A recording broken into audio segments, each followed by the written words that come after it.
নমস্কার, আমি তোমাদের জয়দেব শাস্ত্রী। হিন্দু মহিলারা কেন সিঁথিতে সিঁদুর পরে? সিঁদুর বিবাহিত মহিলার প্রতীক, যা তার স্বামীর মঙ্গল কামনা করে পরে থাকে। হিন্দু ধর্মে মনে করা হয় স্ত্রী তার সিঁদুরের শক্তিতে স্বামীকে যে কোনো বিপদ থেকে বাঁচাতে পারে। প্রাচীনকাল থেকে হিন্দু মহিলারা স্বামীর জন্য সিঁথিতে সিঁদুর পরে। সিঁদুরকে মেয়েদের 16 সিঙ্গারের মধ্যে একটা মানা হয়। বিবাহিত মহিলাদের এক প্রকার প্রতীক হিসেবে দেখা হয় সিঁদুরকে। হিন্দু ধর্মে বলা হয় সিঁদুরের লাল রং স্বামীর দীর্ঘ জীবনের কামনা করে। মহিলারা পরেন লাল রং শক্তি ও ভালোবাসাকে বহন করে বলে মনে করা হয়, কিন্তু ধর্ম নয়। বৈজ্ঞানিকরাও সিঁদুর পরার কিছু বৈজ্ঞানিক ব্যাখ্যা দিয়েছেন। আসুন আজ আমার কাছ থেকে শুনে নেওয়া যায়। হিন্দু ধর্ম মতে ও বৈজ্ঞানিক মতে সিঁদুরের পরার ব্যাখ্যা অনেক রকম আছে। হিন্দু ধর্ম অনুযায়ী কেন সিঁদুর পরা উচিত মহিলাদের?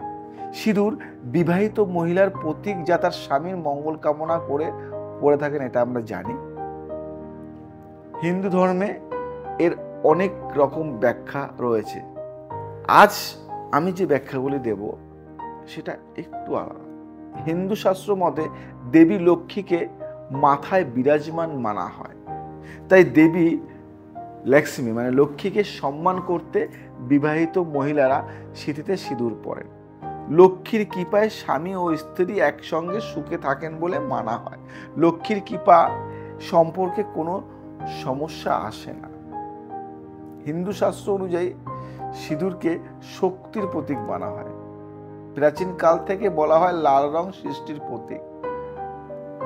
লাল রঙে প্রকৃতির সৃষ্টিকর্তা মানা হয়, তাই ভারতীয় নারীরা একান্ত প্রসাধন হিসেবে সিঁদুরকে প্রাচীন কাল থেকে ধারণ করে আসছেন। নারীর কপালে সিঁদুর সন্তান ধারণের ক্ষমতাকেও বর্ণনা করে। হিন্দু শাস্ত্রে বলা হয় শরীরের বিভিন্ন স্থানে দেবতা বিরাজমান থাকেন। স্বয়ং ব্রহ্মা কপালে অধিষ্ঠান করেন। ব্রহ্মাকে সম্মান জানাতে ও তুষ্ট রাখতে বিবাহিত মহিলাদের কপালে সিঁদুর পরা শাস্ত্রমতে উচিত।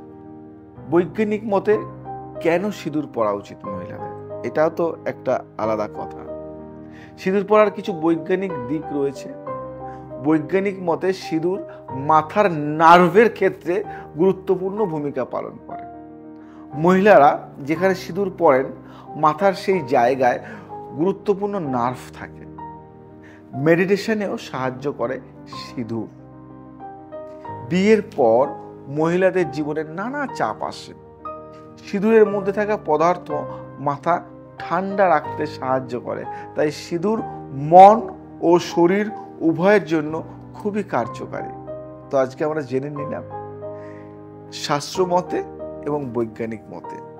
এবং আরেকটা কথা বলি, সিঁদুর পরলে যেমন মন শান্ত থাকে, তেমন বিচলিত মন হয় না। সিঁদুর পরলে মঙ্গল গ্রহগত দিক থেকে, চন্দ্র, রবি এর ভাইব্রেশন পাওয়া যায়, প্রাকৃতিক শক্তি আসে। সিঁদুর পরলে সংসারে উন্নতি আসে। সিঁদুর পরলে শারীরিক বাজে খারাপ কোনো রোগ সচরাচর আসতে পারে না। সিঁদুর পরা একটা নারীর পক্ষে খুবই বিবাহিত নারীর পক্ষে খুবই ভালো, পবিত্র মনে করা হয়। যাই হোক, যে যার পার্সোনাল ব্যাপার, সে সিঁদুর পরতেও পারে নাও পরতে পারে, কিন্তু পরলে ভালো। যদি ভালো লাগে তাহলে এটা শেয়ার করো এবং তোমার বন্ধু বান্ধবীর কাছে পৌঁছে দাও। এবং যে মা বা যে নারীটি বিবাহিত কিন্তু সিঁদুর পরছে না, তাকে এর গুণাগুণটি জানিয়ে দাও।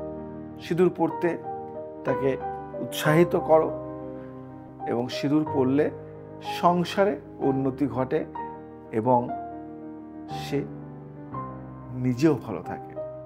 আজ আসছি, আবার আসবো নতুন কিছু। জয় শ্রী রাম।